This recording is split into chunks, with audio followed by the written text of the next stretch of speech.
Hello Finxters and welcome to this new Pandas tutorial. Today we are having a look at the Pandas filter method. I will show you what this method does and how we can use it on our datasets to filter our data. To start, let's have a look at a simple example. At first we import the necessary libraries, which is just Pandas in this case. Then we have an example dataset with 3 different columns: height, children, and pets. And so basically we have 4 individuals in total, and for each individual we have the individual's height, the number of children, and how many pets they own. Then we create a Pandas data frame with the indexes Josh, Angela, Tom, and Mary. So these are our 4 individuals. And if we output that, we get a usual Pandas data frame, as you've probably seen one before if you have worked with Pandas before. And now we can use the Pandas filter method, and we do it like this: df for dataframe.filter, and then we apply the items which we want to show. Children, let's choose these for now. And as you can see, the output shows again a data frame, but just the height and children column. So inside the filter function, we say which items we want to show. And the items that are not put into the filter function are the ones that are not shown. So basically the ones that are filtered out. Another way of writing this is to use df.filter again, but this time we use the items parameter. And again, we apply a list of the items that we want to show. Let's again use height and children. And as you can see, the output is exactly the same as before. With using the items parameter, it's just another way of filtering, basically. By now we have seen how we can filter by column, but it is also very useful and very nice that we can filter by row as well. And this is where the axis parameter comes into play. Again, we say df.filter. This time the items that we want to filter are row items, basically. So let's choose Angela and Tom. And now we have to specify the axis parameter, so by which axis we want to filter the data, and this time it's row, so we say 0. And as you can see, we only see Angela and Tom, and no more Josh and Mary, because Angela and Tom are the ones that we assign to the items parameter. And by saying axis equals 0, we say that we want to filter by row instead of column. And another way of writing this is applying another value to the axis parameter. Instead of 0, we can apply the string index, which is exactly the same, basically produces the same outputs, but it's just a matter of taste, I guess, what you like more to use, 0 or index. It is also possible to use the axis parameter when filtering by column. Then we say df.filter the items. Let's choose again height and children.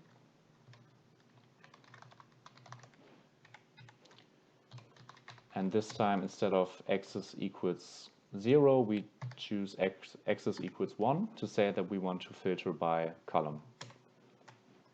Now, as you can see, we filter by column instead of row by using axis equals 1.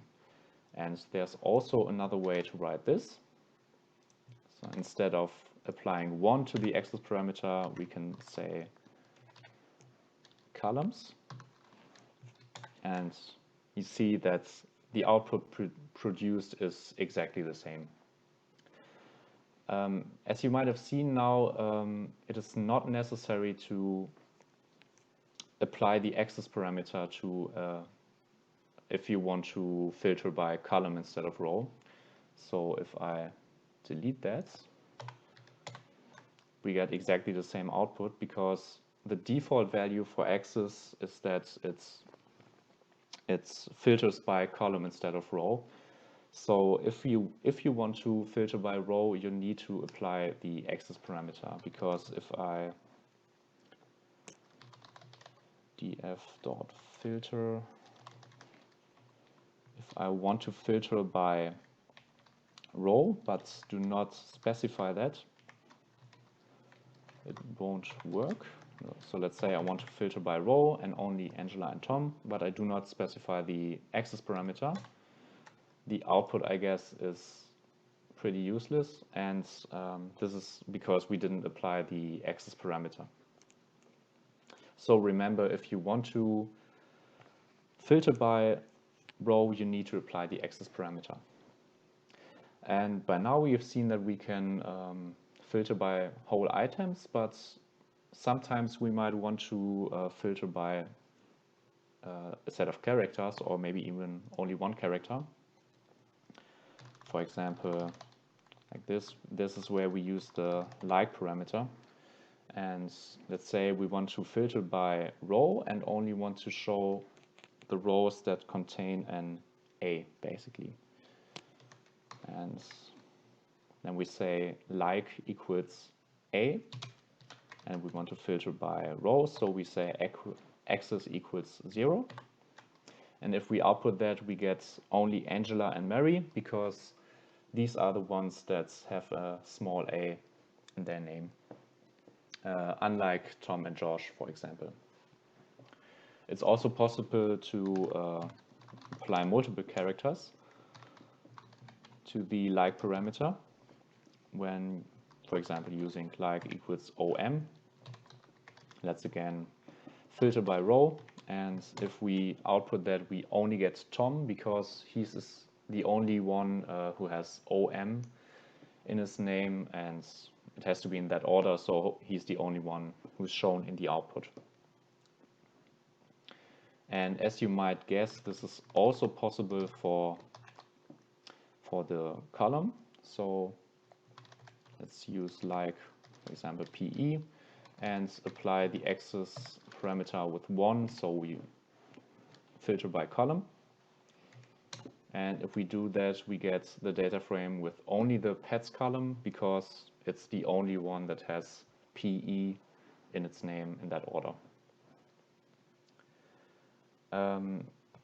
So we've seen that we can also use characters as filtering, but we might also specify that even further, and for example say we only want to show the row indexes that end with an A instead of an A, because as you've seen before, if we do this,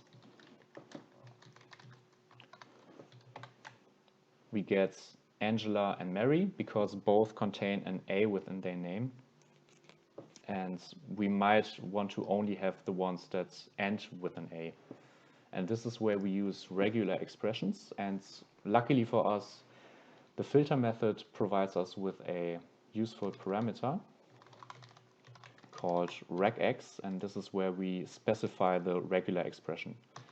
Let's say A and $sign, that means we want to have, in this case, all the rows row indexes that end with an A.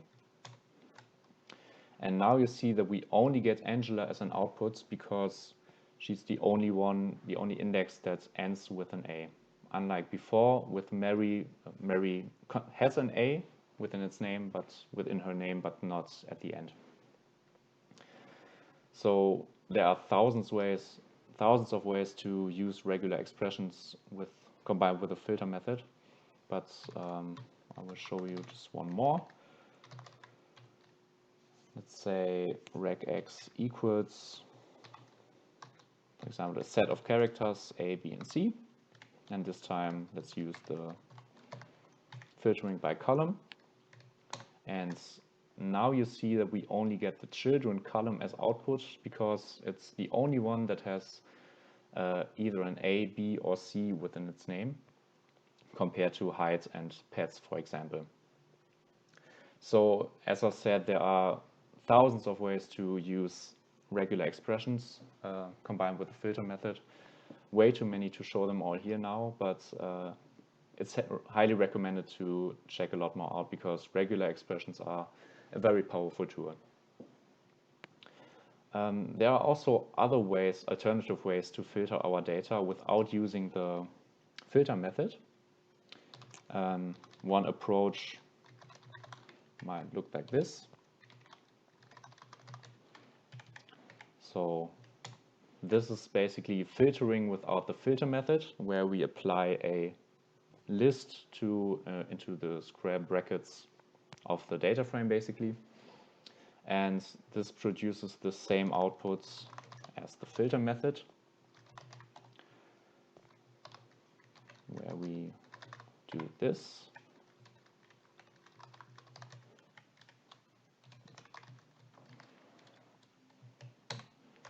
And you see the outputs are the same.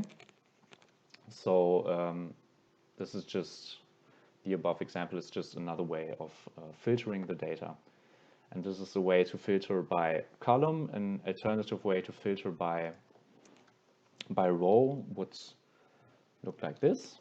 df, we could use the log function. And let's say George and Angela again.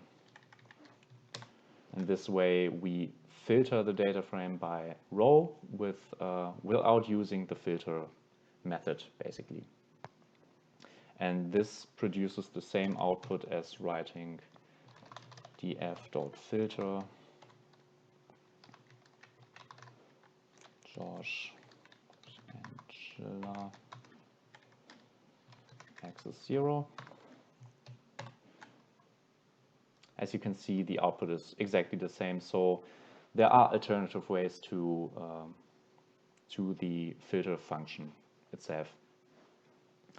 Yeah, that was the tutorial. I hope you enjoyed it. I hope you learned something. And I'm very happy to see you in the next video.